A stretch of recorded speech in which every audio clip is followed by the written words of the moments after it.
say what a difference a year makes. I remember last year hosting the event at the MetLife Cary campus, and it was a well-received event. We had about 75 people there, I believe, very well attended. And here we are now today, all logging into this event from the comfort of our homes. I guess the one thing that we have to be grateful for is that in 2020, we have the technology to be able to host virtual meetings, and that we are still able to move forward with this and to be agile to adapt from an in-person meeting to doing this virtually. So one unsung hero that I'd like to give a huge call out to is Chris Rogers at MetLife. You will not hear or see Chris today, but he doesn't like to have any fanfare. So Chris, I'm sure you're blushing now and are angry at me, but I wanted to give a huge call out to you for thank you for making this work, because we were still well on the way of doing an in-person meeting when COVID-19 hit. It is my hope that we will see you next May in the MetLife campus and that we will be able to do this in person again. But for those of you who are not able to attend in person, please know that we are thinking of everyone, and we do hope that everyone is doing well at home and adjusting to the social distancing. So with that, I just want to again say a huge shout out to our panelists also for coming out together today to make this happen. And without further ado, then I'm going to hand this over to Tom Barth, and thank you everyone for today's event. Yes, good morning, everyone. Welcome and greetings from UNC Charlotte and the Master of Public Administration program.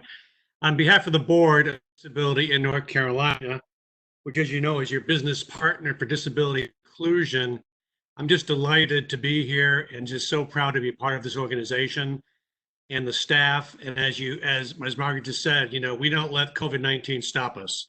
And we have a beautiful agenda here today. And thank you to Dr. Dooley and to Mr. Kepler with the roundtable later. And just looking forward to a great day. And thank you all for being here. And really looking forward to it. Thank you.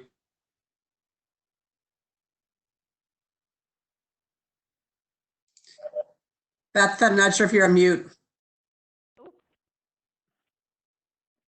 Go ahead, Beth. Thank you. Thank you, Tom. Thank you, Tom, and thank you, Margaret. It is an honor to be here. My name is Beth Butler, and I am the Executive Director of Disability in North Carolina. And to Margaret's point, wow, what a difference a year makes. We are adjusting, but so excited that we were able to bring this event to you virtually. So again, a huge shout out to Chris Rogers and to you, Margaret, and to the leadership at MetLife and the Diverse Abilities Employee Resource Group for your partnership in making this happen. It is a pleasure to serve as Executive Director of DisabilityIN North Carolina. I do want to take just a few minutes to share with you, if you are not familiar with our organization, I do want to share with you a little bit about who we are and what we do.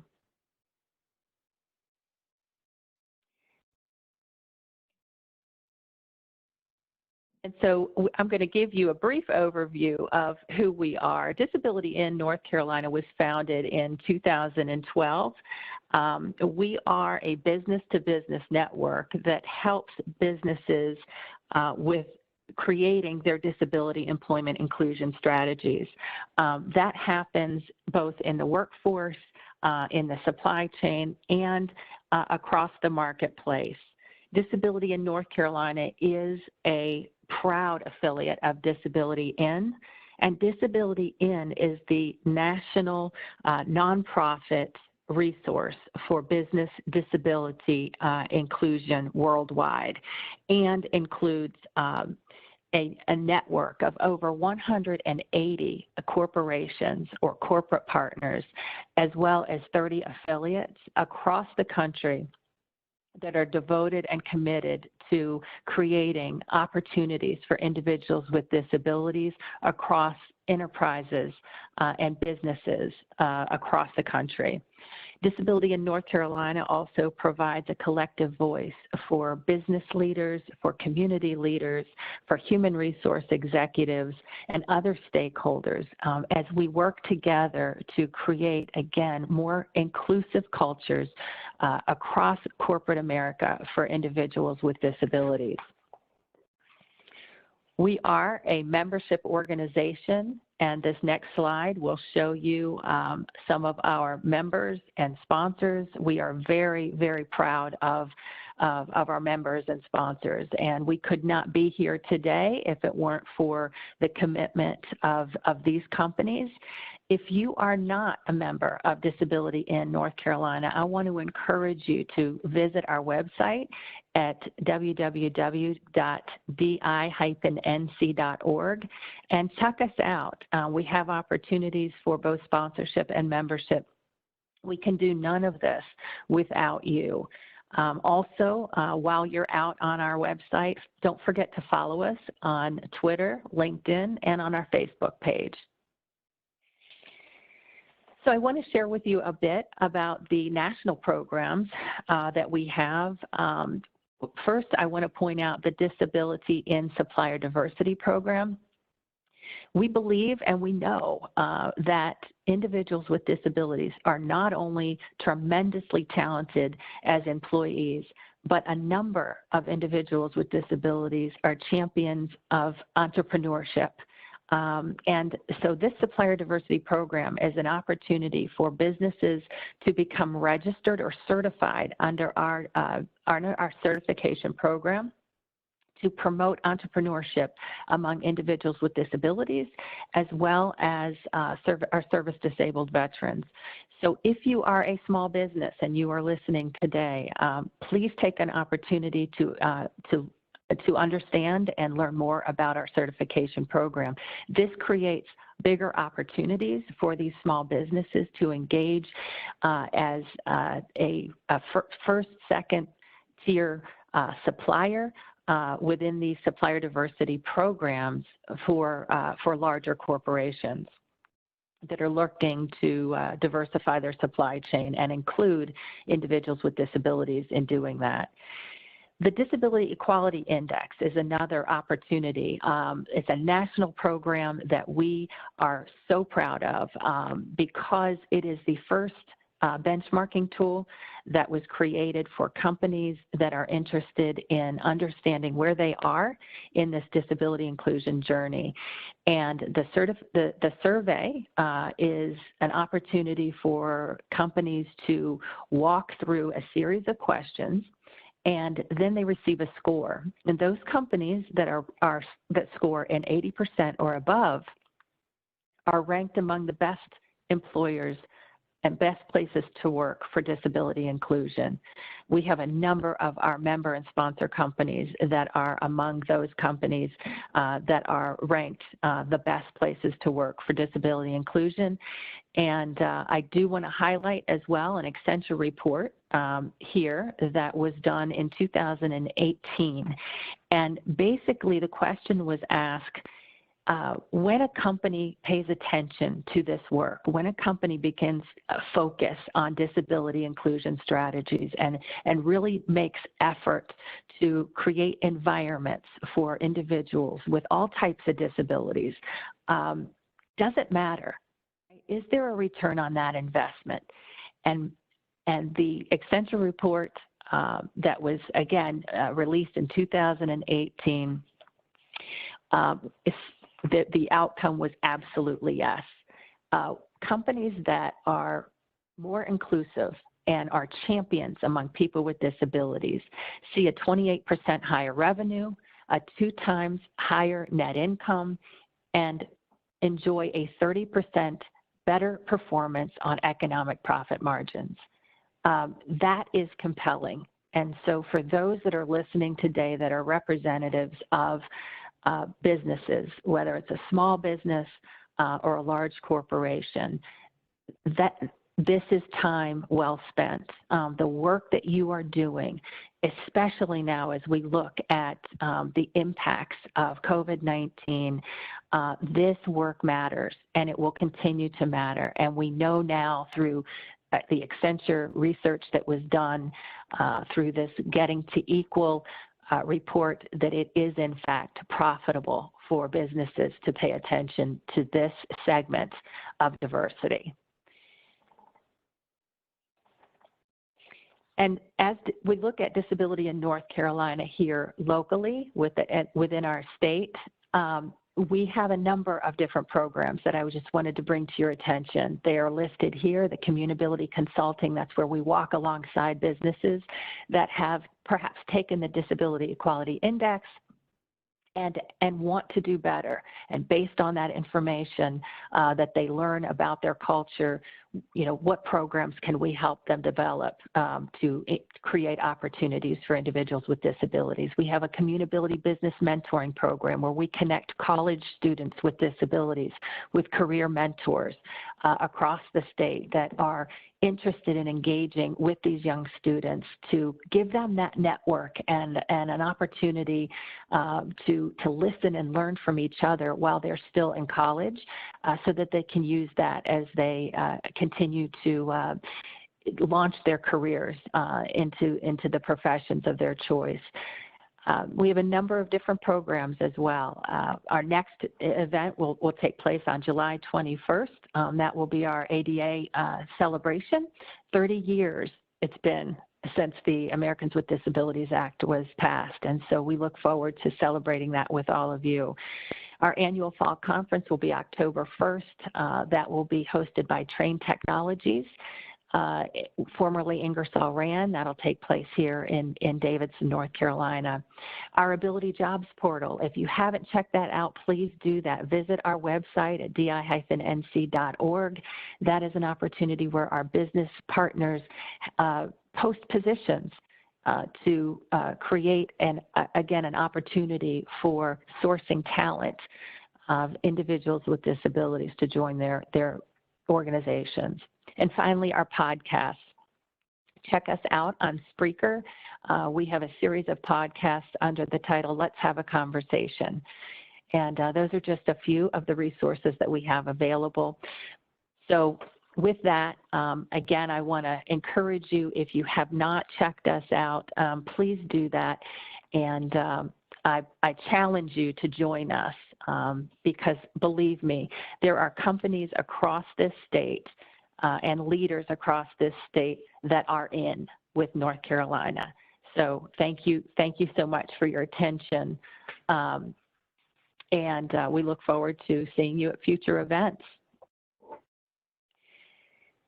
And with that, I'm going to move into introducing our keynote speaker. And you are in for a tremendous treat. Dr. Thomas Dooley is a scientist.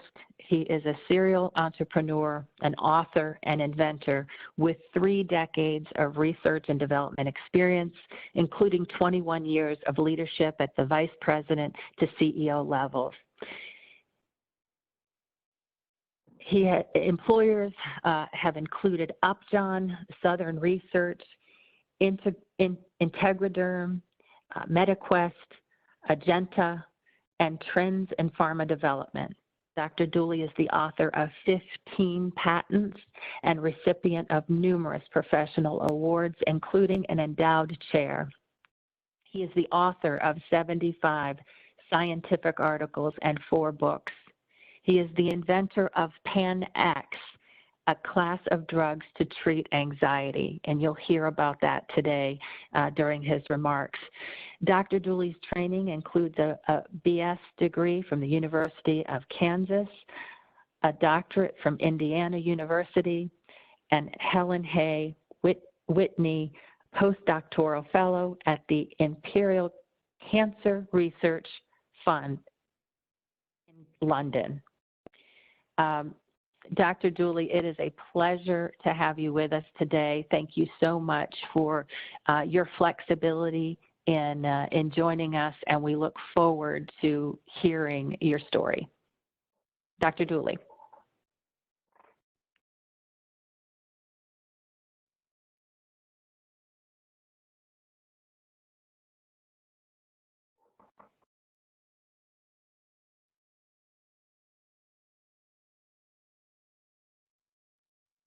Tom, are you still with us?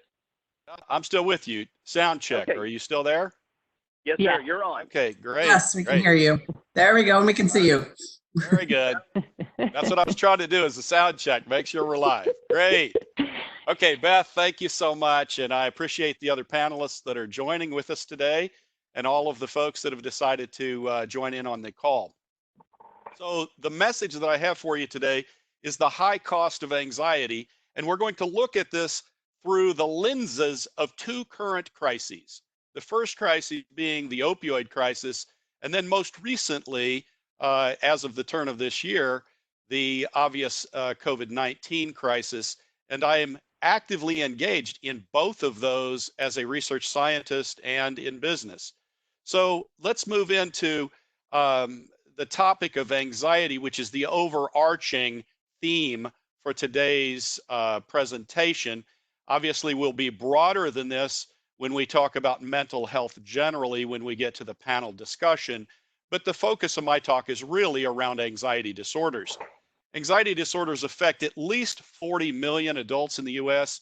A more accurate number is probably about 45% based on annual prevalence.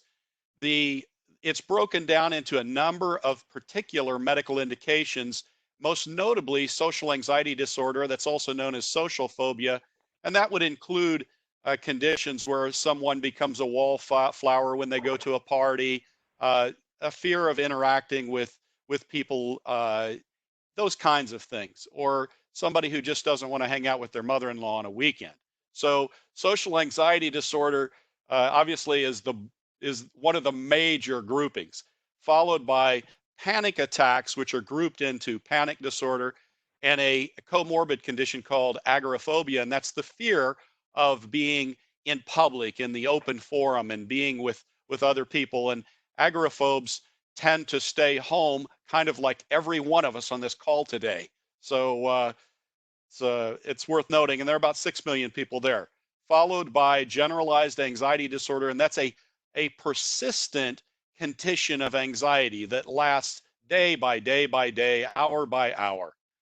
Whereas social anxiety disorder and panic disorder, they're episodic in nature. They pop up and go away, and they wax and wane. And finally, things like specific phobias, fears of flying, fear of travel, fear of spiders, fear of balloons. There are lots of specific phobias. Now, how common is this? And I'm not picking on women, but I just want to highlight there was a very recent study that was performed that just came out about 2 weeks ago that demonstrated that greater than 10% of American women age 45 and upward are currently on prescription anti-anxiety medicines. It's extremely common, and the preponderance of that is on the women's side. It's less on men. Now, anxiety is a common comorbid feature in other conditions such as post-traumatic stress disorder, obsessive compulsive disorder, or mood disorders like depression. Next slide, please.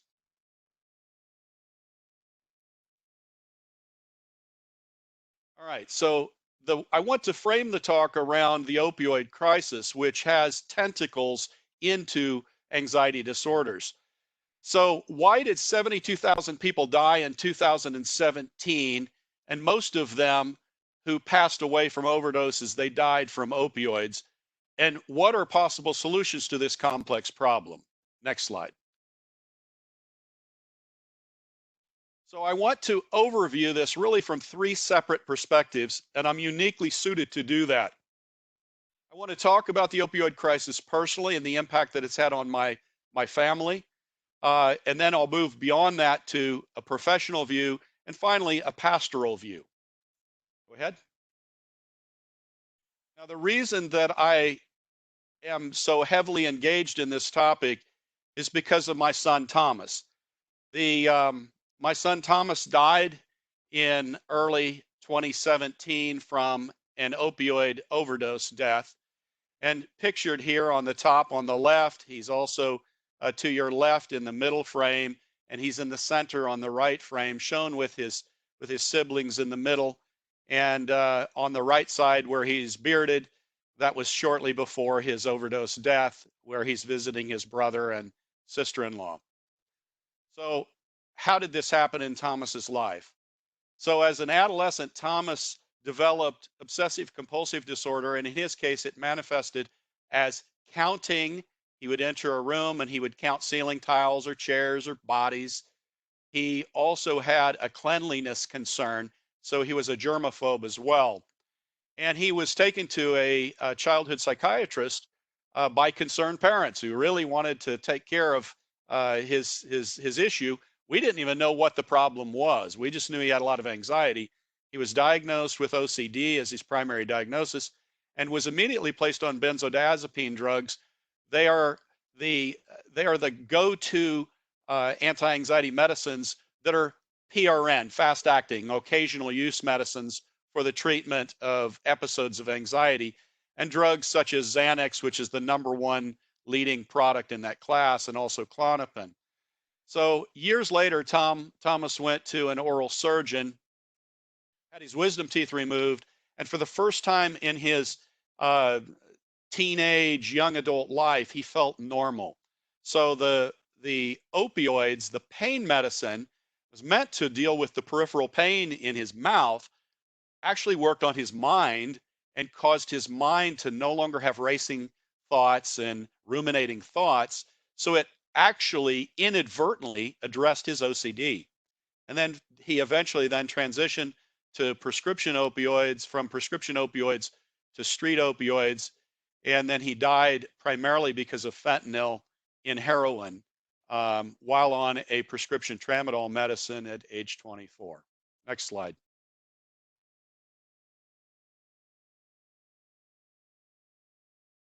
So the opioid crisis is incredibly complex, and I don't want to spend very much time on each of the categories, but I've broken it down into a variety of topic areas. First of all, overdose deaths in themselves, that's a major concern.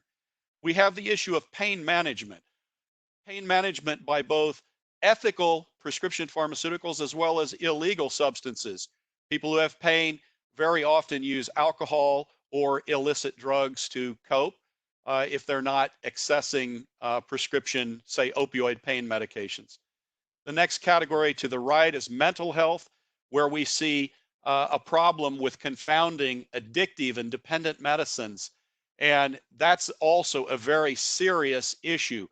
A large percentage of people who struggle with opioid dependency have comorbid mental health problems.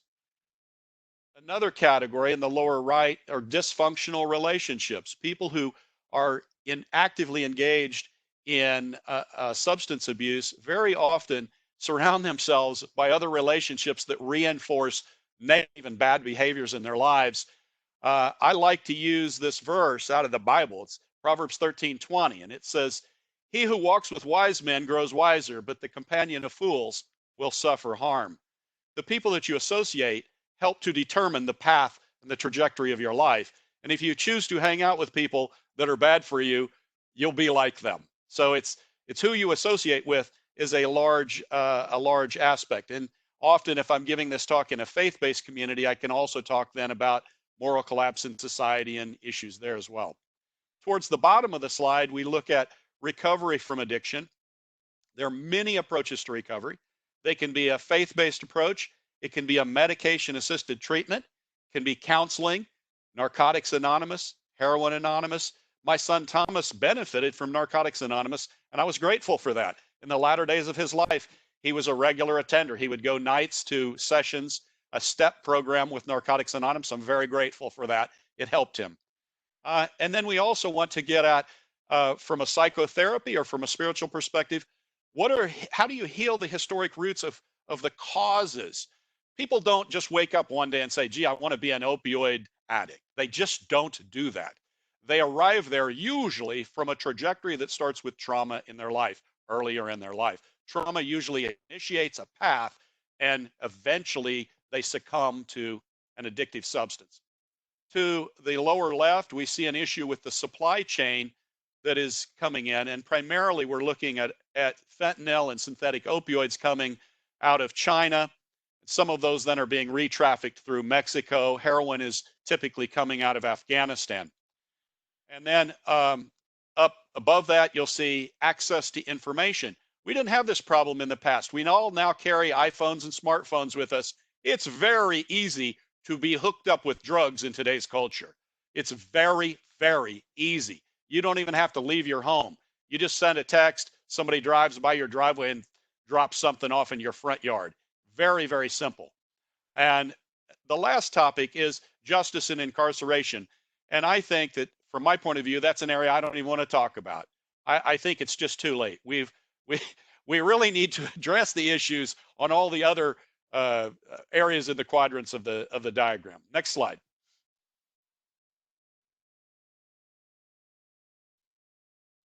All right. So what are the addictive and dependent substances that I'm talking about today? They're on the upper half of this diagram. There are 4 quadrants here. We have opioid pain medications in the upper left, and most notably fentanyl. It's the main driver of the opioid crisis. But we also have a lot of pain medicines like oxycodone, hydrocodone, and heroin on the street. And on the far right side, we have anti-anxiety medications, in particular the benzodiazepine class, drugs like Xanax, and we'll ignore the drugs on the bottom, which also have dependent and addictive properties. Next slide. So how did the opioid crisis happen? Now, the use of opium or heroin was established in the 19th and 20th centuries, and that was well before any regulatory authorities like the FDA existed, and people could do whatever they wanted. And you could put opium into a soft drink, you could put it into an elixir.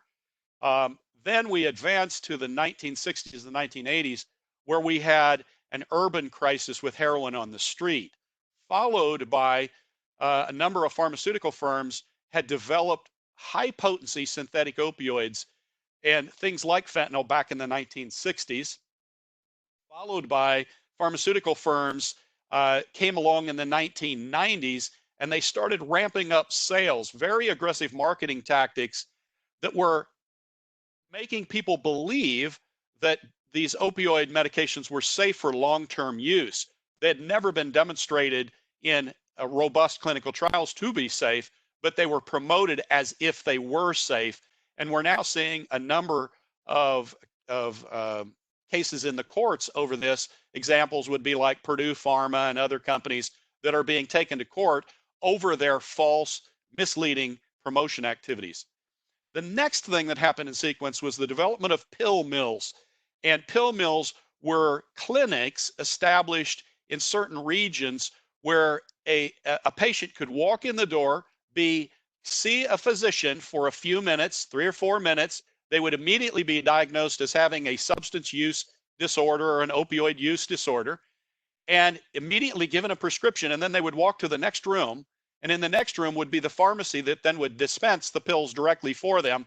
And it was a way of I would say it was a way of legally diverting medications that should not have gone to people on the street. And it was that loophole was open for a season, and it drove a lot of people towards prescription drug dependency.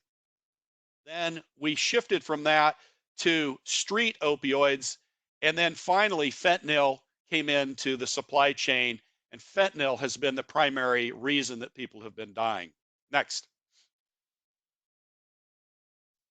So there's another problem in this, and it's this relationship, this comorbidity between people who have a mental health problem and they then become dependent on substances. And mental health disorders, primarily anxiety and also secondarily mood like depression, they increase your likelihood of prescription use of opioids. Now, adults with mental health disorders receive 51% of all opioid prescriptions. That is a skewing of the demographics of normal society. So opioid medicines are not going uniformly across the demographics. They're clustered towards the people who have an underlying mental health disorder. And one would speculate their pain is no worse than people who are not in that category. So the problem we have is that the standard of care drugs that are used to treat anxiety, that are the benzodiazepines, they also have safety concerns within the opioid crisis. We now have an opioid benzodiazepine dilemma layered on top of the opioid crisis. So it's actually a new, kind of a new or an evolution of that. So what are the problems on the streets? We see high potency synthetic opioids, fentanyl. It's 50 times more potent than morphine. It takes the equivalent of about 2 grains of salt, that much material, about 2 milligrams of fentanyl to produce a lethal effect.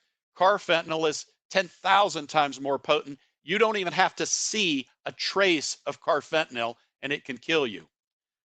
And then, unlike former heroin drug dealers who cut their drugs to make them less potent on the market so they could sell more doses, today drug dealers go the other way around. They actually enhance the potency of their medications by including fentanyl because they want the street to recognize they're selling really good stuff. They also want people to overdose. I know this firsthand. I talk to a lot of people who suffer from opioid use disorder every week, and they will tell you this is true, that they want to go to drug dealers who are selling really potent heroin on the street. And then finally, we see that the communications with cell phones makes it very easy to access this. Next slide. So back up one. Now, back up one, please. No, there, that one. So the euphoria of the drug, that's the high that one experiences while on an opiate, is only part of the reason why people like it. Once they start using it, they're drawn because the euphoria makes them feel good. They've tried it at a party, they've tried it with their friends. They go, oh, I just feel mellow, I feel calm, I feel like I'm drinking a martini on the beach, I feel great, I feel calm. But if they persistently use it and then withdraw, the withdrawal symptoms are horrible. And with opioids, both of them become drivers behind addiction. The opioid high and the opioid low in combination creates a high level of drug dependency. Then we also see that persistent use of opioids can damage lesions in your brain. I happen to know the first time that I knew my son was an opioid addict. In 2015, I was called to an emergency room in Tuscaloosa. My son was there. We were called by the emergency room doc, and he just surprised me. He said, your son is near dead. He said, you need to get here very quickly. We have a very, very serious situation. Your son has a condition called rhabdomyolysis where the muscles are breaking down because he had been immobile for too long. And then he asked me, he said, is your son an opioid addict? And I said, not that I know of. And then when I arrived at the hospital, he said, well, we did a brain scan and there's evidence in his brain of lesions in his brain caused from opioid use. So it actually can cause what we would consider to be permanent damage to your brain. Then we also see heroin coming into the state, fentanyl comes into the states. If you bundle all of these problems together, you can quote me on this. We have never in history had more and more effective way to kill off our own people than with high potency opioids like fentanyl. We have never in the history of Western culture experienced something like this. We would call this a man-made catastrophe. Next. All right, so one of the things that I've been working on as a result of watching my son's OCD and his acute anxiety for many years, I work in the pharmaceutical industry. I'm a drug discovery scientist. For years, I thought, well, somebody needs to come up with something to replace drugs like Xanax. And so I've pondered this problem for a long, long time. I've worked on it for more than a dozen years and eventually came up with a solution. So the problem we have with benzodiazepines is that although they work and they can work fast to relieve anxiety, they have potential for dependence and tolerance, meaning you need more and more of the drug over time. And they, in some cases, can lead to addiction. The FDA a few years ago issued a warning for benzodiazepines saying you can't use them in combination with opioid pain meds. So the solution that I came up with is a combination of 2 classes of already approved drugs, that I've then repurposed and patented together for the treatment of anxiety. The Panax medications consist of beta blockers that are used to suppress your racing heart, palpitations in the heart, to a motion sickness medicine such as scopolamine. If you put the two in combination, you get the benefit of slowing down your heart and also addressing your CNS, the mind as well. And I can report to you that that is a program that is now has been submitted to the FDA. So we hope to have FDA guidance soon about our clinical development of the Panax drug. So this is brand new. We do have proof in patients in two kinds of settings already. We've tested them in psychiatry, in Malibu clinics. We've also tried them in pain management clinics as well. And we've got evidence in patients that it has a calming effect without using a substance that's known to be dependent or addictive. Next slide.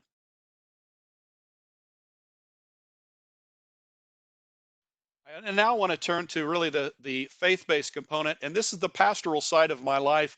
I'm a volunteer every Tuesday afternoon and evening. I spend a lot of time with the women of the Lovelady Center in Birmingham. It's the nation's largest faith-based residential drug recovery program, 400 women in what used to be a former hospital. Most of these women have had histories with opioids. Next slide. And the woman in the center of the photograph with the red hair in the front, her name is Brenda Span. She's the founder of this organization.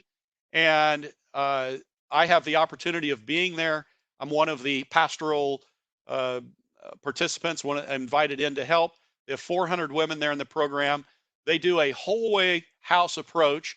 Very often the women that we have had incarceration pasts.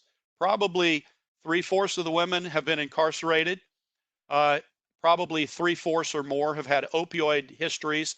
Almost all of the women have had substance abuse problems in their lives. But the one thing that is common to almost every case is a historic trauma.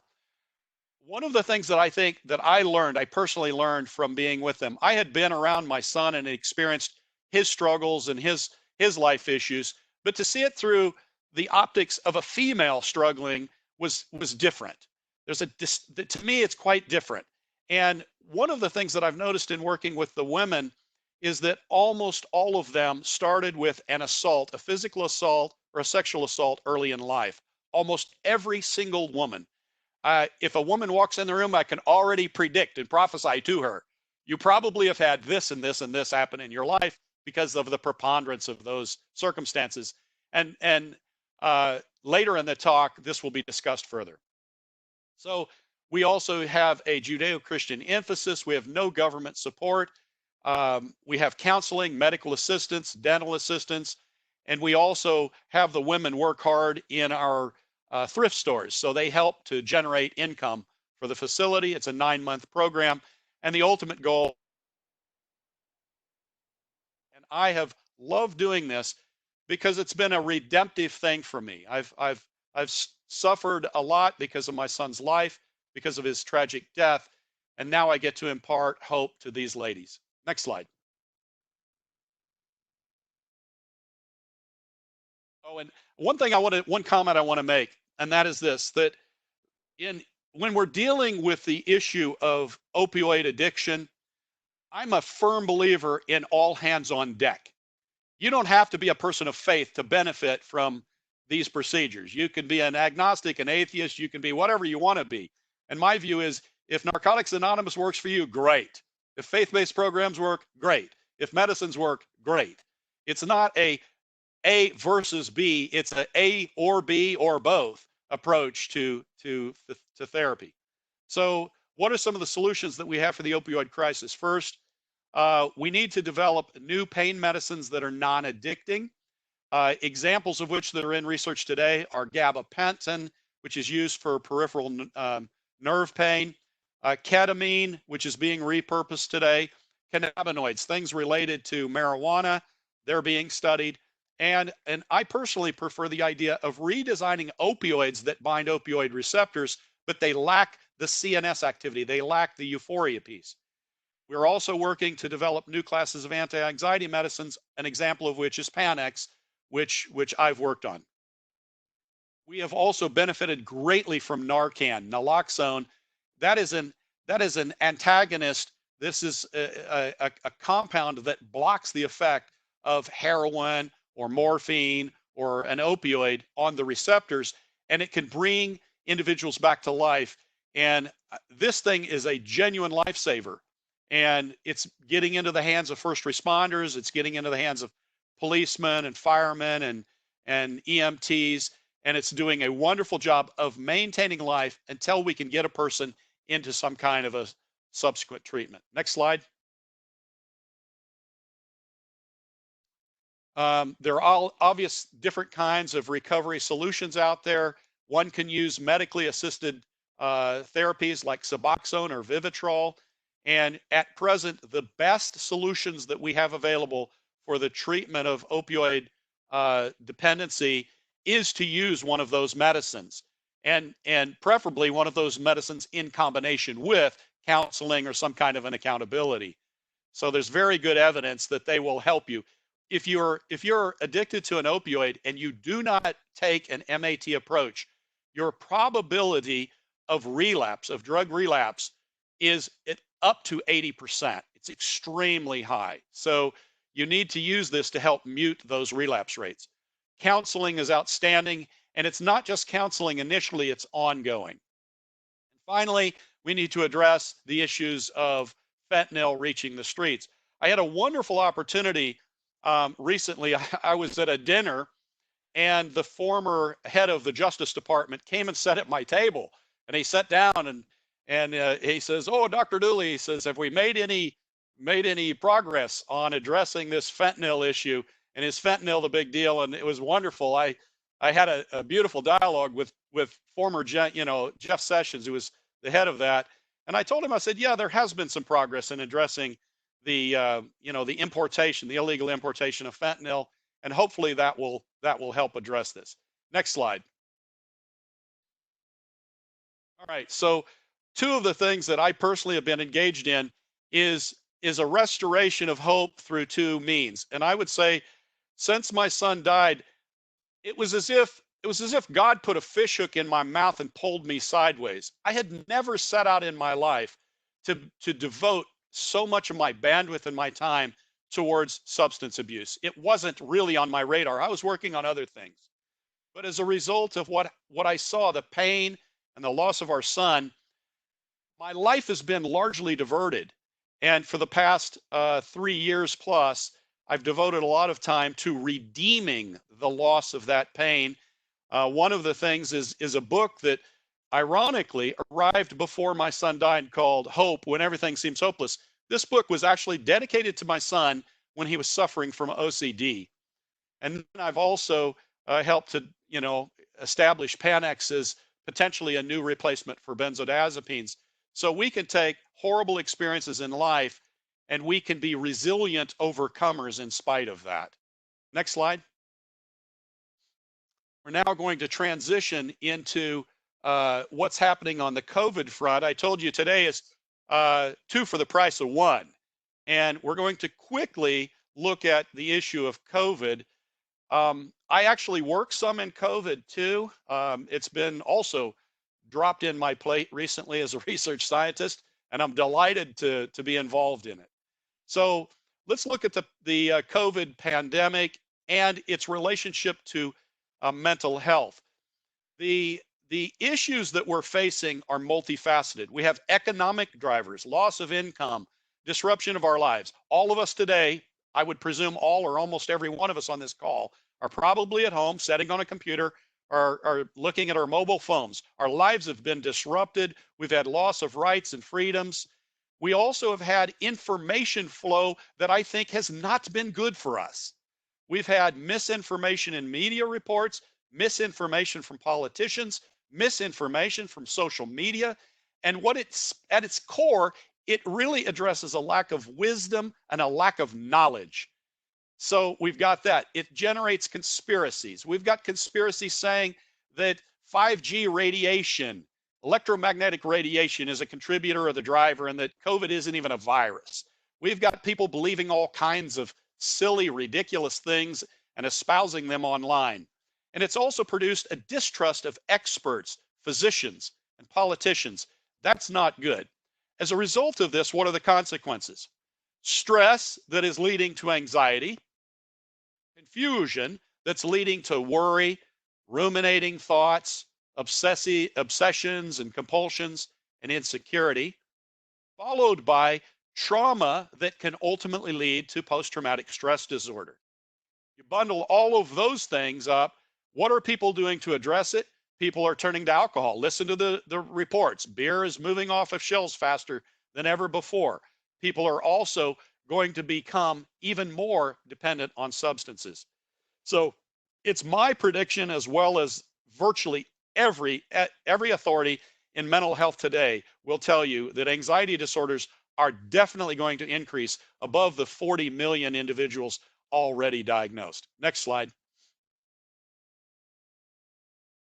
All right, so let's transition the opioid crisis and the COVID crisis aspects into employment. And this is my final slide, and I want to transition off from here. There are ways in which employers can help facilitate the mental health of their employees.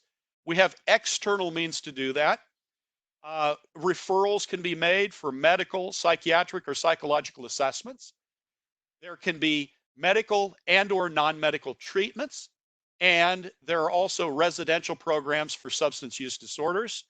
There are also ways of doing psychological counseling, spiritual counseling, and in many cases, grief support, because there are families that have been affected. I have 3 people that I know, friends of mine, that have had COVID. I have a friend in Chicago who was intubated for weeks, who's just recently been taken off of intubation. I've had somebody in England who's recently been released from ICU, and I have another friend who was treated as an outpatient. So we're going to have grief as a factor as well. What are the things that can be done by employers internally? Well, it's employee assistance programs where accommodations are made for mental health disabilities. What we've had heretofore in recent history, we've often had accommodations made for somebody who has an orthopedic problem, a person who's wheelchair bound, a person who has trouble with their limbs, a person who's paraplegic. Those things are obvious because they're externally visible. Mental health conditions often are not externally visible to coworkers. And so we have to be aware of the fact that these can also be disabling. So some of the questions I want to kind of use to kick us off towards our panel discussion are, will employees fear reporting a mental health condition, perhaps to a supervisor or to colleagues, in view of the fact that they might perceive the risk of some social stigma that comes with that? If they go saying, I'm having panic attacks, will a coworker think less of them? Will their boss think maybe this person is no longer promotable? And so this is an issue: social stigma and fear of reporting. The second question is, how will the employee's confidentiality be honored, yet while making an accommodation for them? And finally, it's the flip side of really, I'd say, that downside to the opioid crisis, and that is, I've already given you examples from my own life where I've taken a tragedy in my life and I've used those to go from bad to better, from a lemon to lemonade. There's this whole concept of bolstering resilience. Resilience means that in spite of my pain, in spite of my trauma, can I become stronger? Can I learn a new skill in spite of the tragic encounter? So one question for employers to really press into is, how can you as an employer bolster resilience in the workplace? And we need to recognize that if you look at a broad population of people who all encounter the same event, they all encounter, say, 911. Not all of them are going to process that in the same way with the same outcome. Some of them might develop PTSD, many will not. And so we need to know that people are different in their ability to develop resilience. And with that, I'm done.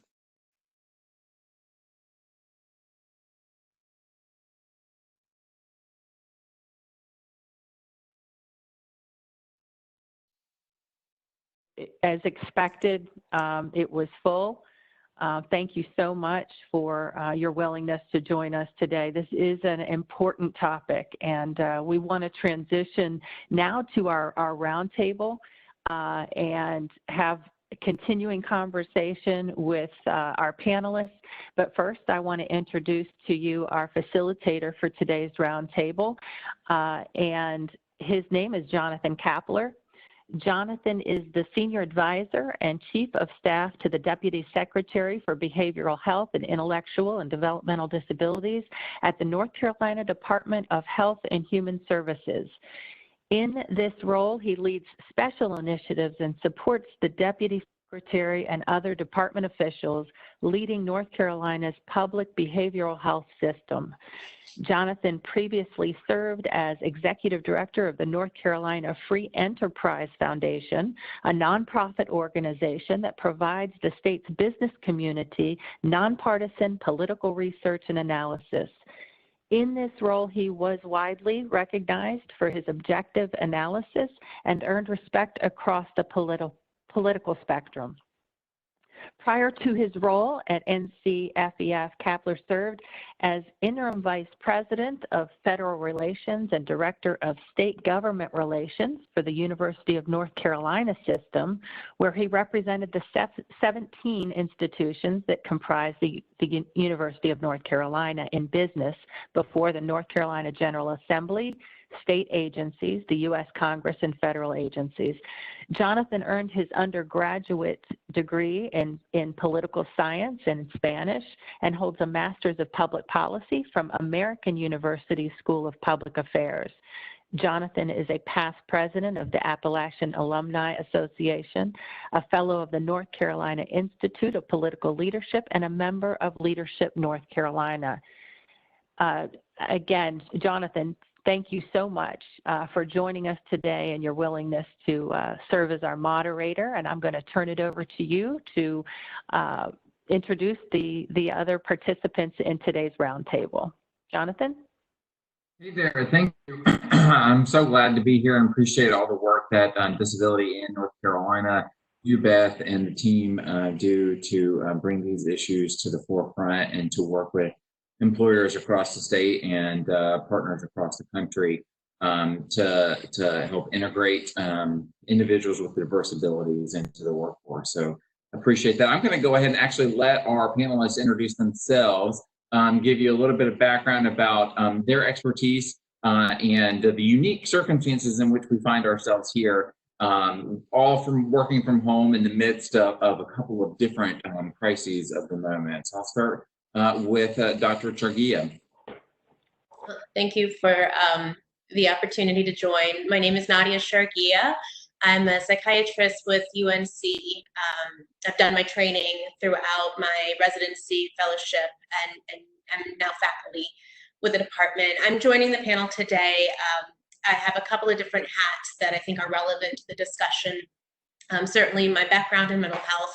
I'm also the director of our outpatient services for the Department of Psychiatry. And in addition, I'm the director of our Taking Care of Our Own program, which is a program that seeks to promote wellness, specifically had been driven towards our physicians, but in the midst of the COVID crisis, and certainly with desires beforehand, we've grown this program to try to meet the needs of our entire group of healthcare workers at UNC, working with our well-being program as well that's directed through the School of Medicine. Certainly it's a pleasure to be able to join such an amazing group today. Yeah, appreciate you being here and the expertise that you bring with us. And Beth, is Chris on? I believe so. Chris, are you on with us? Chris Hendricks? Actually, Beth, he's not been able to join. I've not seen him join. Okay. All right. Well, and then of course we've got Dr. Dooley, who's hanging around for this portion of the conversation, and appreciate his capacity to join us and to add his additional expertise, and thankful for the information that he shared. I do just want to double down at the beginning of the conversation here on a couple of points. One, that mental health, behavioral health are really important public health issues, and they there's a lot of numbers out there, but those issues can affect between a third and a half of Americans at some point in their lifetime. And in the course of any 1 year, one in 10 Americans can suffer from depression, and it can go up there over the course of an individual's lifetime. Now, the opioid epidemic, which Dr. Dooley really talked a lot about, is a big focus of us here in North Carolina at the North Carolina Department of Health and Human Services. Out of the 10.4 or so million North Carolinians, our data suggests that there are well over 400,000 individuals who misuse prescription or illicit opioids. But as I think Dr. Dooley really alluded to in his presentation, that opioids and this kind of current crisis is really part of a long-running battle with substance use disorder, and that there are other issues, behavioral health issues, that really underlie and undergird these this specific crisis that we're in. So mental health and, of course, physical health, very closely connected. Mental illnesses like depression and anxiety can affect people's abilities to participate in healthy behaviors. And similarly, on the reverse side, physical health problems can have a serious impact on mental health and decrease a person's ability to participate in treatment and recovery. So this pandemic has shown, I think the COVID-19 pandemic specifically has shown how mental health is really central to all of our ability to interact helpfully in society generally, as we're going on week, what is this, 8, 9, something, in stay-at-home orders, at least here in North Carolina. So I do want to just quickly note before we get into the meat of the conversation here, that the North Carolina Department of Health and Human Services is trying to do what it can to support not only individuals but also employers by providing specific guidance around how to respond to COVID, especially as we begin this process to ease restrictions from our initial response phase, and provide guidance that is hopefully communicated clearly. And this goes back to something Dr. Dooley was referring to, is that with so much information coming at us, that it's important to zero in on sources of clear and reputable, credible information. And so we are working hard to not only disseminate that ourselves at the Department of Health and Human Services, but also to aggregate that for you, to communicate that information clearly. And then where we can stand up specific programs that can help individuals and employers. And one I'd like to highlight, and I know that there's work going on specific at UNC that Dr. Shagia can talk about, a program that we've stood up statewide at the Department of Health and Human Services to help individuals dealing with the mental health stress in their professions, is what we refer to as Hope for Healers. And it's a mental health hotline, helpline resource for healthcare professionals, broadly defined, who are really on the front lines of responding to the COVID-19 pandemic. And so they are under unique stressors in this environment. And so we've tried to develop resources so that they can go to free resources so that they can have their mental health issues effectively addressed. So I'll kind of pause there in terms of my introduction, and I'll throw maybe the first question towards Dr. Shargia, and this is really referencing something that Dr. Dooley was talking about towards the end of Jonathan? Yep. Forgive me, I'm sorry. If our participants or our attendees have a question, there's a Q&A panel that you can submit that question. So just make sure that you enter it and then click send, and we will categorize them and bring them to our panelists. Thank you. Thanks, Chris. Appreciate that. But Dr. Shagia, and I was speaking with our Chief Medical Officer at the Department of Health and Human Services that oversees our behavioral health and IDD system.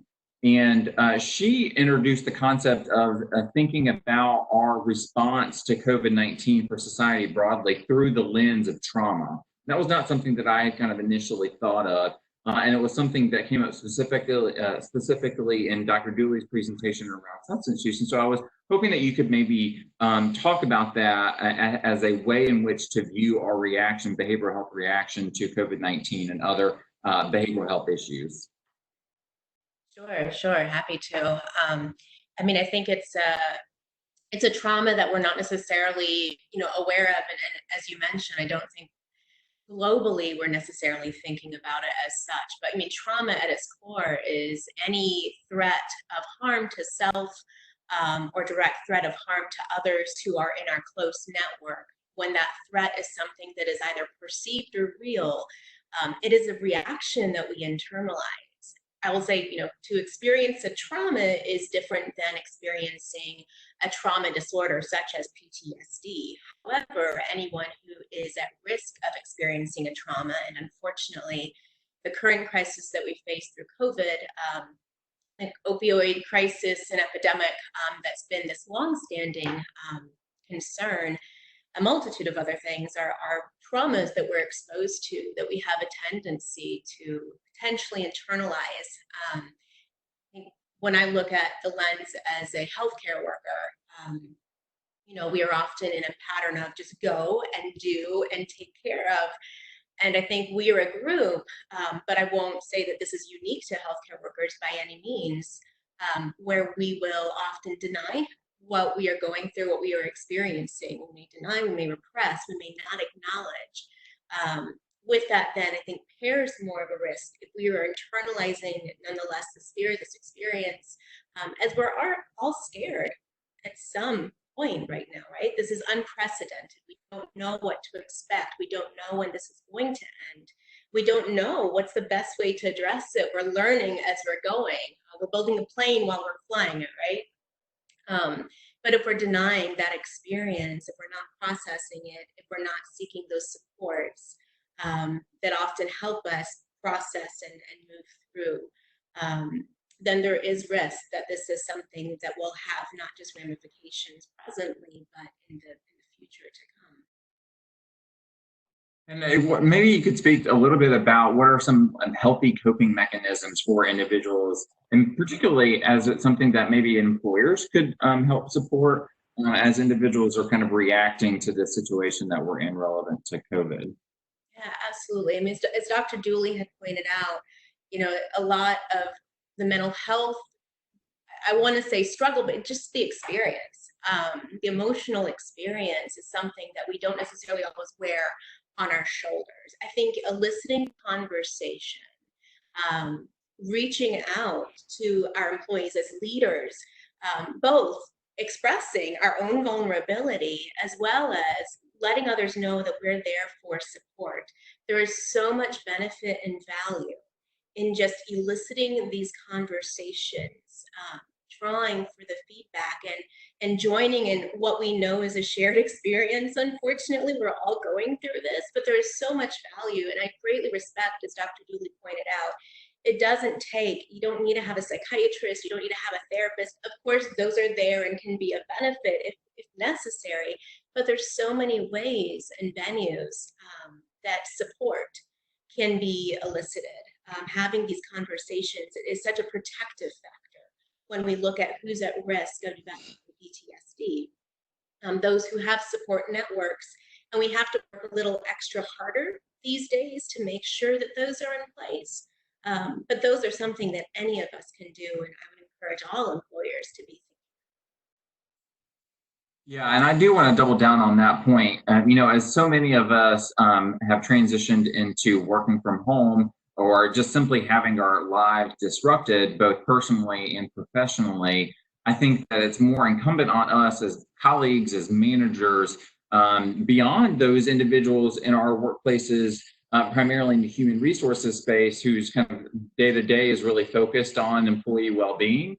But to really think about what our colleagues and employees are going through and kind of taking it on ourselves to ensure that we're maintaining those connections that we get through our day-to-day, that sense of community that we are missing now as a result of the situation that we find ourselves in. And so I know that's something that I've been trying to pay attention to as it relates to the teams that I work with, is to really think about my job partly as trying to actively maintain those connections with individuals so that you can have those conversations and make sure that folks are you know, stable and in a situation that's healthy for them, given that we are in such an unusual circumstance. Now, Dr. Dooley, you were talking a lot about, and I guess really your presentation, the hook is around opioids and COVID, but you're really talking about anxiety and what that does as a primary driver of behavioral health issues in this country. And so I was hoping maybe you could dive a little bit deeper into some of the aspects of anxiety and what are the kind of physical ramifications for that and how it impacts our lives in probably ways that we don't really think about. All right. Well, let me do a real basic biology lesson up front. The basic biology of anxiety is that we have neurochemicals or these hormone-like molecules. They're floating around in our bloodstream, and there are really two main classes of compounds that are coincident with a high state of anxiety. One of those is cortisol. So if you take hydrocortisone and you put it on your bug bites, the swelling on your skin for eczema or dermatitis, that molecule is the same thing. It's cortisol. And cortisol is a protective molecule in our body. If we've encountered some kind of a trauma, as Dr. Nadia was saying, if we've had some trauma, then our cortisol levels are jacked up. And the cortisol levels then provide a long-term latent benefit of trying to protect us for energy storage and things of that sort. So that's one molecule that's important. But we do not want high cortisol levels all the time. We only want them transiently. So that's important. The second is molecules that are called catecholamines, molecules like adrenaline. And adrenaline, we know all of us have had that experience of we're startled, something, we hear a noise and a sound, and immediately our heart starts racing very quickly and we receive palpitations. It feels like our heart's jumping out of our chest and our blood pressure jacks up. That's due to adrenaline. Now, it's a different biochemical pathway than, cortisol is. However, the two together create a synergistic effect that can jack you up into the clouds in anxiety. And so if a person experiences, say, performance anxiety, that's a common thing. So some people hate to be behind a microphone. They just can't stand it. They can be a musician, a speaker, whatever, and they get up there and they go, "Oh, I'm afraid of singing today. I'm afraid of performing or taking a test in public today." They get a spike of both of those chemicals. So that sets the biology lesson. I usually don't do that, but okay, we've had our basic biology lesson. So the goal is, how do we keep adrenaline levels down and how do we keep cortisol levels down? Well, there are a lot of coping skills that can help us there. Many coping skills outside of using pharmaceuticals. Look, I've worked in the pharmaceutical industry since the 1980s. I worked on Rogaine, minoxidil, the hair growth drug at Upjohn way back then. I've been in the industry a long time, and many people don't realize that the difference between a drug and a toxin is only the dose. They are one and the same. A drug and a toxin are identical, just dose dependent. And so I'm not an advocate for medicines as the first course, unless there's really good clinical evidence to say that it works, right? And there is. In mental health, there are a lot of advantages to the classes of medicines we have out there today. So medicines that seem to work for anxiety, that work sort of the first tier of medicines that we go after, would be medicines called SSRIs. They can help prevent you from progressing into higher states of anxiety. And then once you have an acute event of anxiety, then you could take a benzodiazepine, or if my drug is eventually approved, you could take Panax. So there are medical approaches, but there are other ways to skin the cat. The other ways that I like to think as really ought to be our first line: counseling and dealing with root causes of your anxiety. That's an important factor. Another one would be exercise and just maintaining a good physical condition. So people who get up and get off their butts and get out and walk around a mile or two a day, even in the course of our days sitting here on Zoom chats, if we get up and walk around some, it allows our body to adapt to this very unusual posture that we're in. And that can help de-stress us. What it can do is it helps shift a couple things. Number one, if our cardiovascular system is healthy, if we have a good resting heart rate, that's good for us. Our blood pressure is lower, that's good for us.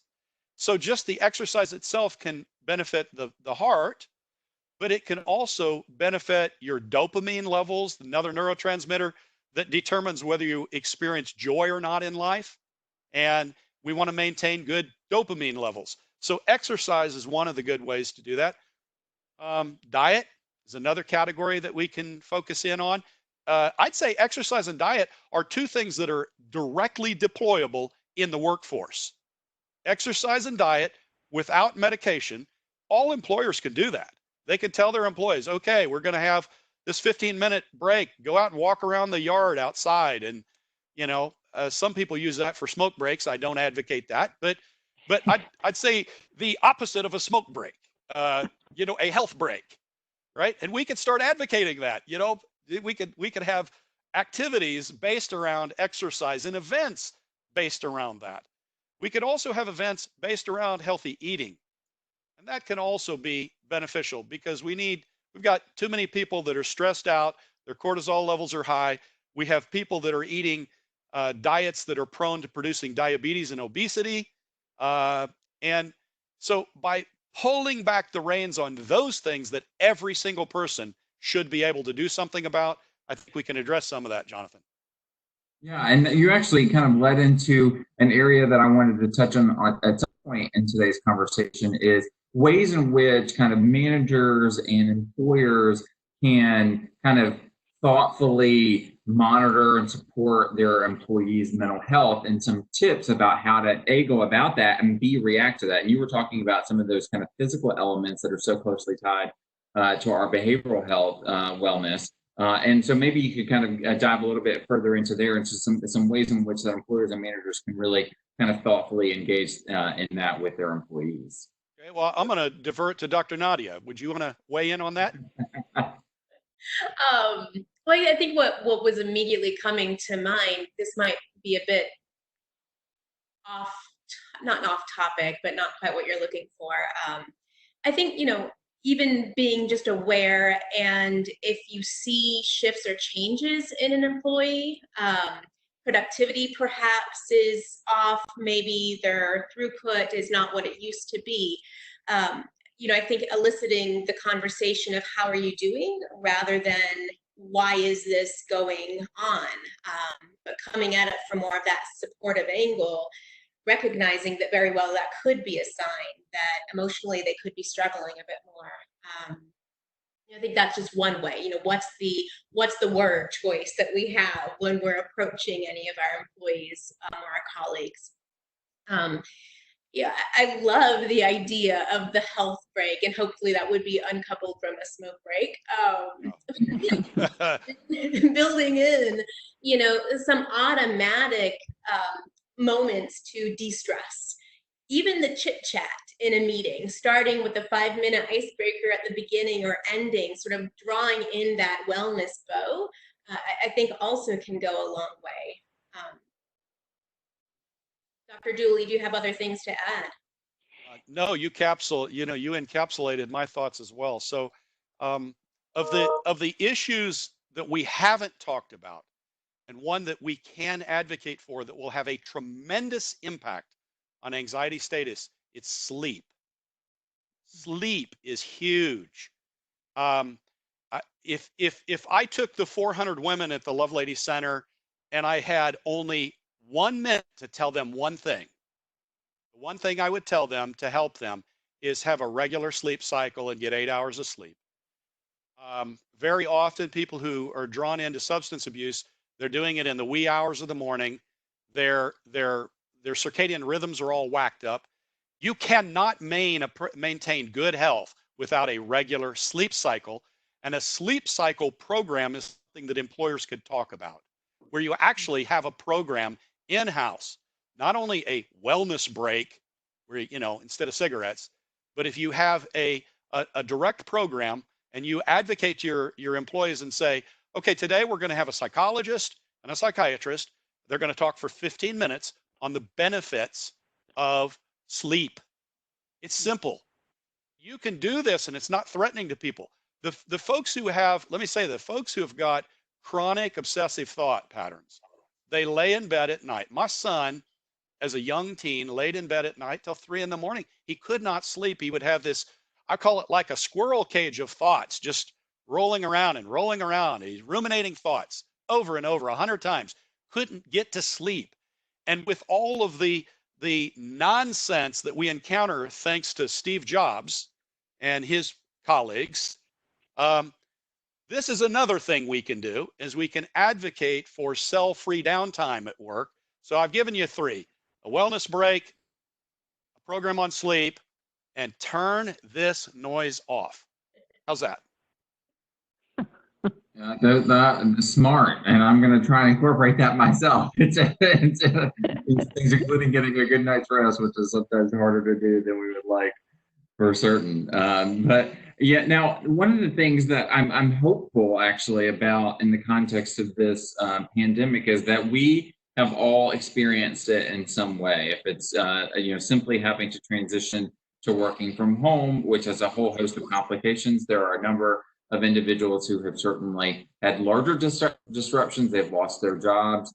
And we have had individuals in our lives get ill, and some who have lost their lives. And so we are all participating in this in a way in which is not typical, I think, for most events, even broad-based events in our society. And so I am hopeful, as someone who works in the behavioral health space, that this shared experience in some way, despite it being different for everybody, but this shared experience really allows an opportunity, a window of opportunity to kind of break through some of the issues associated with stigma as it relates to behavioral health services and the barriers that they present to individuals kind of addressing behavioral health needs. And so you touched on this, Dr. Dooley, a little bit in your presentation. I was hoping you could maybe dive in a little bit more based on your research and own experiences around the problems that stigma present to individuals seeking out and receiving kind of helpful and needed services.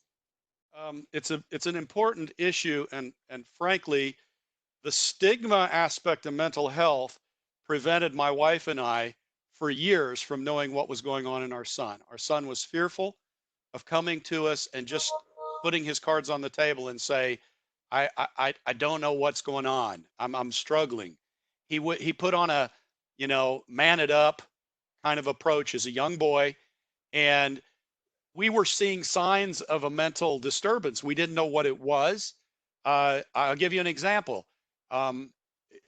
He would take really long showers, and I would go beat on the door on the shower, and I'd say, hey, this is a household of 6 people, and you're using up all the hot water, and come on. He was a teenager. I'm like, I understand girls usually take longer, but boys don't need to be taking a shower for 40 minutes. And I would, I still didn't recognize that was a symptom of OCD because he was covering it up effectively. So the shame in his life, he never really wanted to come forward. I experienced it later in his life once he had become addicted to opioids. It took years for us to uncover that. Once again, a shame-driven reaction. And so they create patterns, and especially when you're dealing with people who've developed a dependence on a medication, shame is a major driver, and deceptive tactics become really common. They arrange their life in a way to try to deceive you into thinking everything's fine. And so that shame deception matrix plays out. So I've seen that firsthand, the consequences of which, if I could roll back the clock and keep my son alive, let me tell you what, I'd much rather have my son alive than be on this panel right now. Yeah, and I'm really hoping that we can double down on the empathy that the situation is creating. And frankly, I think the opioid crisis was starting to get us in that direction where it was so broad-based that I think it was changing some societal opinions about how to approach some of these behavioral health issues, but those issues still are there. And I think it's a very pernicious problem that we continue to struggle with as to how to kind of remove that as an impediment to individuals receiving the care that they need. And I'd imagine probably in your work, Dr. Shavia, you're even seeing it amongst healthcare professionals where individuals don't want to acknowledge some of the issues that they may be going through, including if it has something to do with substance abuse disorder. Yeah, I mean, I think indeed it impacts anyone and everyone, and it doesn't, there isn't anyone that is safe from it by any means. I think this is a time where it's hard to draw upon those healthier ways of coping, and sometimes there can be that tendency just to fall back to what is that automatic relief. So unfortunately, times like these are times that addiction is a real risk. And folks who have previously suffered from addiction, this is also a time that is incredibly concerning for Yep. being higher risk of relapse. Dr. Dooley, I appreciate what you're saying in regards to just shame, that shame cycle that is so blinding and isolating to individuals. Yeah, I think there's also a tendency as well for minimization, where folks will minimize their own struggles. And I think when you see, this is a pandemic, this is affecting everyone. And there is often this tendency to compare my experience to the experience of others and to minimize my own experience. Well, it's not as bad for me as it is for them. I have no right to feel X or Y because, well, they lost someone to COVID and I don't have a family member that's passed away from it, so I shouldn't be struggling. But that is an innate tendency, and I think especially when you're working with professionals, you have this tendency to have professionals often maybe with more type A personalities, perfectionistic tendencies. So the struggle is real in that regard. So I think that's where the conversation around just valid. Anyone's experience is their experience, and they have the right to it. They have the right to their emotions.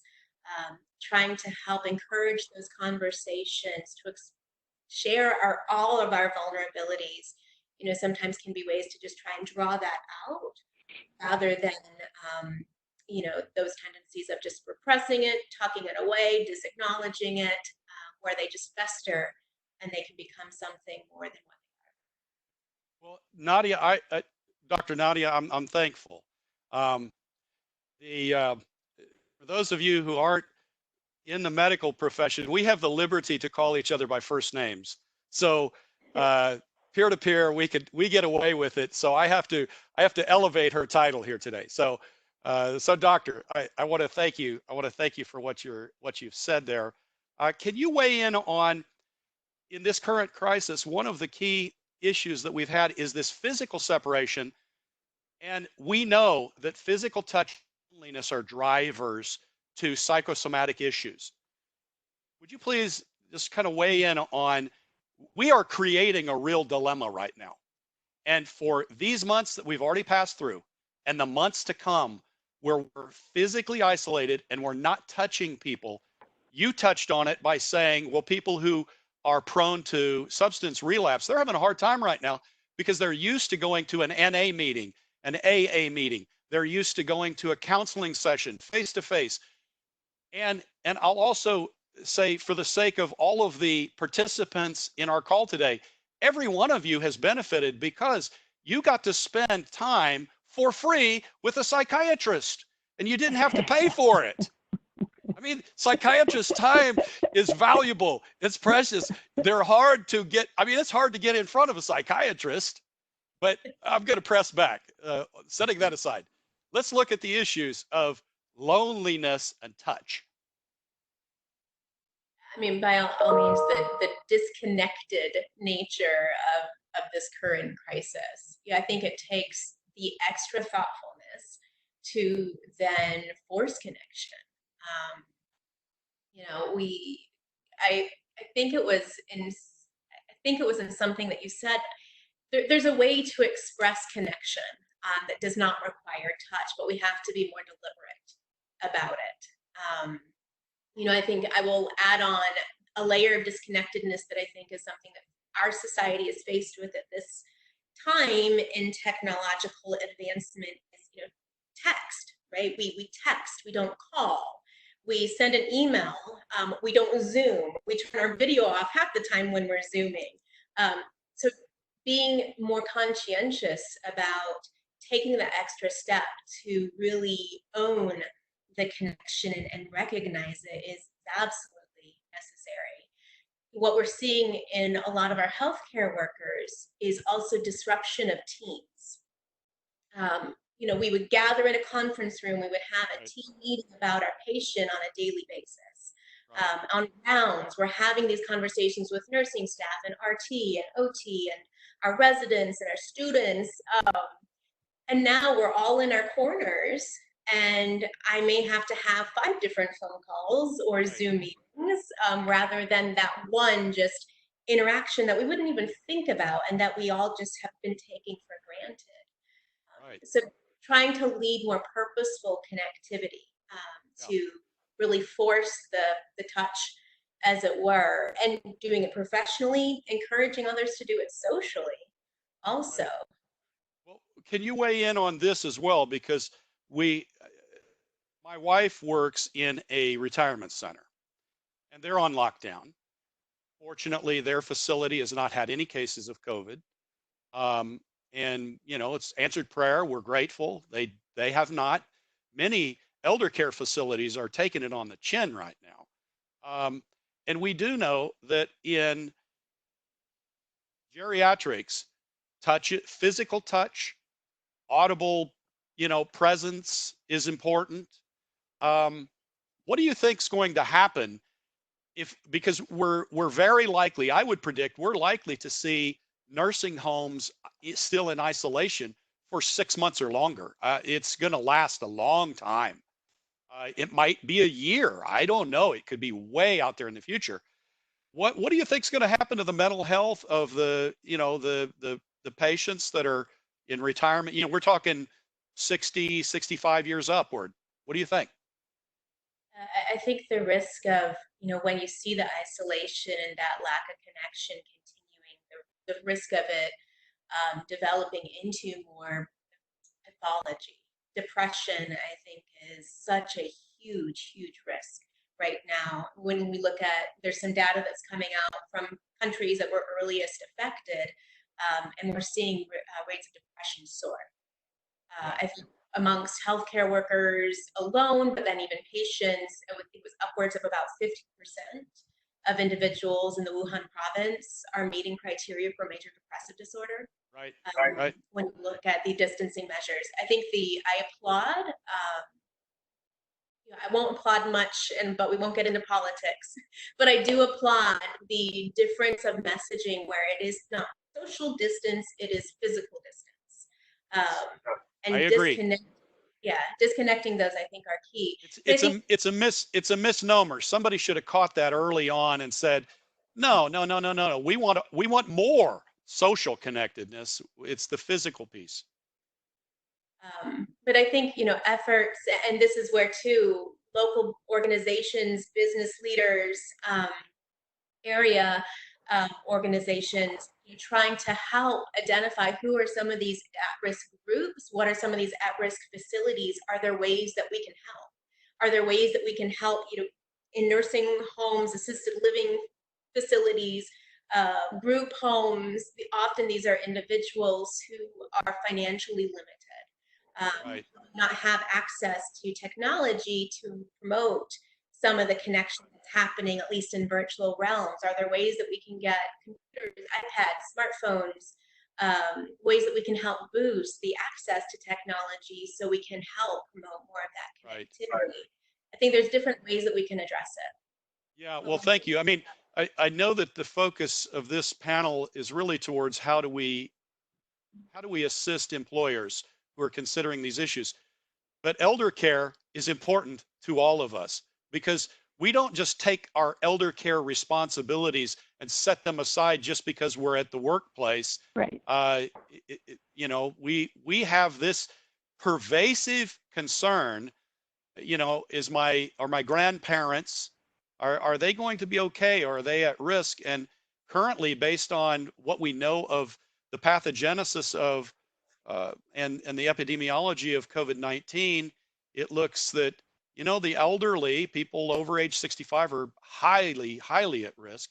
And probably the wisest healthcare policy any nation or state or region can do is to maintain isolation of the elderly. And especially the elderly who have comorbid issues, they've got obesity, they've got hypertension, they've got diabetes. I think it's number one on the priority list. We've got to maintain that policy. We're in a little bit of a crapshoot right now because states are changing their policies. There's more laxity going on, but I'll be the first to jump to the front of the line and say, do not stop this policy of isolation of the elderly. Don't. Right, and I think that's an important point, is that as we especially are starting in this process where there's this uneven kind of easing of restrictions across states and the country and the globe around the world, is that everyone's in a little bit of a different circumstance. And I think that as we as individuals, can't control everything that's going on around us, we can't control our reactions to individuals. And I think that being kind and having an understanding that we may not fully understand the situations that others are in and what they're experiencing, I think is an important lesson as it relates to COVID-19, specifically the broader public policy issues that are going on there. But then that also, I think, translates effectively into the conversations that we're having around individuals in the workplace and their colleagues' mental and behavioral health needs, is that we frequently don't understand the context in which they're operating fully, and approaching it with kindness and understanding. And really, I like the way that Dr. Chargia referenced it, where you're asking questions and trying to simply elicit a conversation, right? So that you can bring someone into the fold, right? Especially if they're in the situation that we're in now, where they may be feeling disconnected. So at least something that stuck out to me. And another thing that I've been thinking about through the context of the conversation is that, we in North Carolina, and I know we have participants probably from all over here today, but in North Carolina, we have a lot of experience in dealing with disasters in the context of kind of specific events, mostly hurricanes lately, especially in Eastern North Carolina. And those are kind of discrete events that last maybe hours or days. And when we've been thinking about that trauma, and the behavioral health issues that happen following those kinds of events, we have noticed in our kind of policy responses that we really see a peak in behavioral health needs many months after the individual event itself. And so in the context of COVID-19, a pandemic that is so ubiquitous, widespread, and kind of slow moving, where we're really just now kind of in the end of maybe the crisis phase, emergency crisis response phase. The behavioral health ramifications of this, I think we don't really fully have our arms around, nor do we have that time frame and understanding of what the time frame is going to be. And so I wanted to maybe kick it off to both of you to see what the response was you had along those lines, but also just plant that seed with those that are joining us today, that this is not going to be kind of a discrete thing. The whole concept of returning to normal it may not necessarily mean that we have in our heads. Can I weigh that first from the perspective of what's hope in new inventions that are going to bail us out of this? Is science going to bail us out of this? Not in the near term, it isn't. But I do know that there are advances ongoing, some of which I have confidential information about clinical trials and things that are happening right now. There is some real hope, I think, for repurposed medicines, where we take existing FDA-approved products and we repurpose them for COVID. We just saw a week ago remdesivir, which is a RNA a replication inhibitor molecule that was developed in the past for a different virus, being repurposed now, and the FDA gave it emergency clearance for use here. That's an example of a repurposed drug that's already on the shelf. There is hope there, and I'm aware of more than that story. There are good stories out there that will provide near-term hope. I'd say within the next months to year, we're going to see some real hope there. We are not going to see it in vaccines. We're not. The vaccine part of this is going to take at least, I would say, 9 months to 18 months to see a vaccine that is in a condition worthy of full-scale manufacture. And that is pushing the pedal to the metal in that time. So is it possible? It's conceivable we might see something on the vaccine side. So we're going to have to ride the crest of this wave without a vaccine. So that gets back to your point, Jonathan. This isn't a hurricane that lasts for 2 days.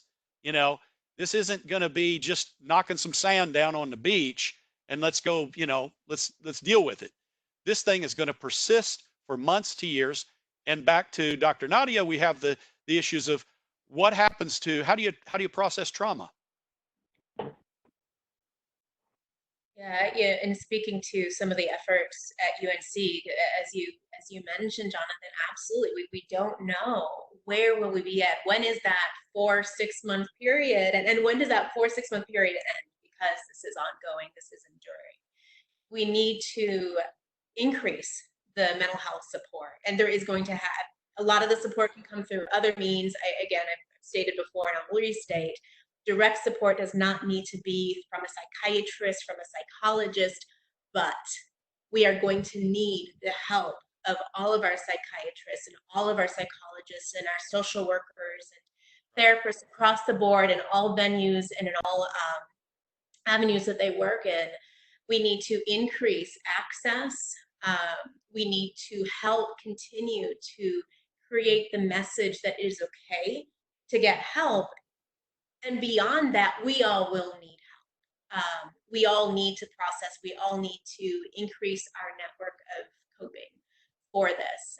But as it comes to trauma-related services, we need to have robust development of trauma-informed and trauma-related services. We're working on a few different initiatives at UNC, and we're thrilled to have the partnership with the state as well. To think jointly about this issue. How are we going to be able to address it, both to meet it head on, ideally, which we're working on now, but to think about what those numbers will be and how to make sure that we continue to have increased access over the long term. I have one follow-up for you. And how can you comment on frontline access to psychiatrists right now? This is a real issue because psychiatrists' bandwidth was already full before this crisis happened. So can you do that? I'm sorry, Beth, I cut you off, but I really wanted her to follow on. You know, if psychiatry is the top of the pyramid, can you discuss that, please? You know, I think there is need to try and utilize all of our mental health teams in a way that effectively but efficiently uses their skill sets. I think with the ability to expand in telehealth endeavors, still focusing on some team-based intervention, you know, there's times to use our therapists and there's times to then involve psychiatry, but how can you really kind of maximize the skill for every level of professional? And so that's requiring some rethinking, looking at, you know, also integrated measures to interweave mental health, primary care physicians. You know, we too work in partnerships, recognizing the value that mental health has to offer, and allowing for more of those connections to really take place is something that, you know, thinking about state level and federal level of resource and funding. It's really required a shift in in how others value and recognize the need for mental health. So this is Beth Butler. I think one of the things that I would point out as well is that when we look at this, well, we look at this event right here, right? The Thought Leaders Luncheon. This program came out of an effort for us to heighten awareness as we enter May for Mental Health Awareness Month, right? When employers, typically around spring, and I spent over 20 years on the corporate side of things, right? So about this time of year, we start talking about benefits enrollment, and we talk about the physical, and you all have spoken to this earlier about the importance of physical activity. And right around this time, it's the Fitbits when they came out, and everyone's out, you know, monitoring their physical activity and how many steps have I made today. And it dawned on me as we started looking at programming to heighten awareness around this topic is we don't have a Fitbit yet for our heads, right? We don't have anything that's strapped around our heads saying, okay, you may look fantastic on the outside, right? Because that's the focus. That's what everybody sees. But how are you doing on the inside, right? And I think this event has magnified the need for us as employers to step back and say, okay, how are we doing as a workforce? How are employees doing? And whether it's a caregiver role, whether you've got a child with a disability, whether that you're now homeschooling, right, as opposed to sending them to school every day, whether it's an aging parent that is in a skilled nursing facility where you're worried and anxious about their well-being. All of these things make up who we are as an employee, right? So we bring our full selves to work, and we need to make sure from an employer perspective that we're allowing conversation to happen, as you said, and we've got some great champion companies out there that have been doing amazing work around creating opportunities for conversation. You know, the Are You OK campaign that EY has done for a long time. There's just a number of things out there. So I think this is an opportunity for us to put that front and center in terms of our conversations around disability inclusion strategies and what's next in that area. The other thing I'll point out too is that issue of self-disclosure. And so what we've all talked about, right, the mental health is a non-visible disability. And I failed to mention this at the onset, but I have a vision problem. So looking at me, you wouldn't know that I was legally blind, right? But I am. But I have a choice, just like many others, that I have an opportunity to disclose or not to disclose. And what I think we're going to find is we're going to have many employees that come back that perhaps had diabetes. They had those underlying health conditions that they were able to manage before. But now, right, as we transition back to work, they're going to be forced to disclose some things that they hadn't historically disclosed. And so that will create a sense of anxiety, right, and some trust issues that maybe they're fearful of what we talked about earlier, right, as stigma. So I think this has been amazingly rich conversation, and I want to thank you all very much. And any final comments before we wrap up? I just want to add my thanks as well. I learned something new. I am not a behavioral health clinician. I don't have a background in behavioral health. I found myself in this kind of policy area. And honestly, it's been personally beneficial to me because it's elicited conversations that made me much more aware of the value of paying attention to behavioral health needs, my own and those around me.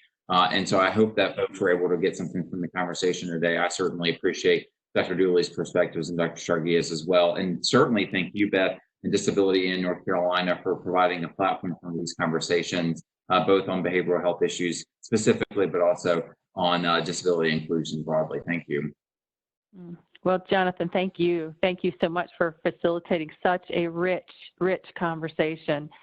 As a reminder to those that are listening, I want to thank each one of you for attending today's session. I know we are used to being in one room, but I hope this was beneficial to you. And please check us out again at www.di-nc.org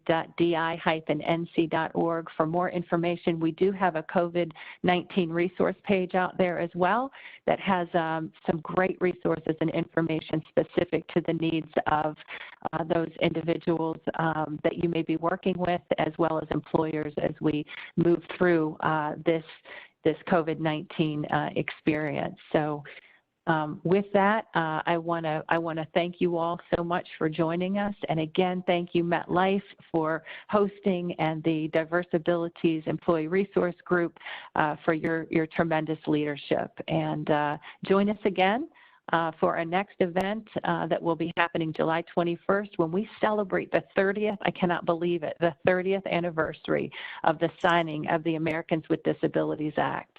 So join us then. Thank you again so much, and have a great rest of your day. Thank you, everyone. Stay safe. Bye-bye. Thank you.